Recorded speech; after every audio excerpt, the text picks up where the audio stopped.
I think especially the burden of care for women.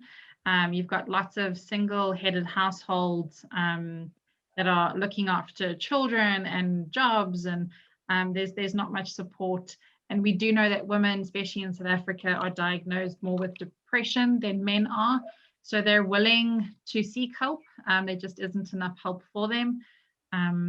So yeah, I think it's definitely an area that needs a lot more focus. And it was also on the, I think, international forum, kind of a priority to look at more services provided to women, especially now. Recently in South Africa with COVID, we have seen a spike with things like gender-based violence, which leads to trauma and depression. So there's definitely a huge need for this too.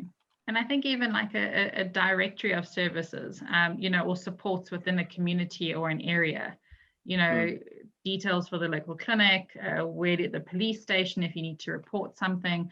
I think it's just having access to information that would be that they might be looking for, and especially on information for their children or teenagers. How do you identify, how do you talk about depression, how do you help them manage stress? So you've also got that transfer of information or transfer of knowledge. What I'd like to add is that in South Africa, each area is kind of governed by a municipality. So there's different municipalities around the country. So that could also be kind of a strategic entry point to say, I know it's very political, it's tiring, it's exhausting to go out there, but it could be an entry point to get in some sort of information or using some sort of tool to get information.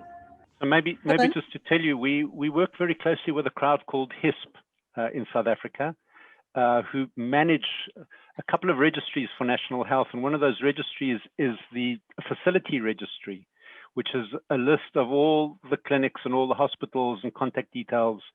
And I think there's police and fire station information there as well. And we've already built that into kind of app. So you don't need the municipalities to kind of give you that information. We actually have that, Kerman, if you need that for anything. Yeah, well, I think that's a good place to start, just to get some sort of ideas flowing. Yeah. Just to get an understanding of, what are we dealing with.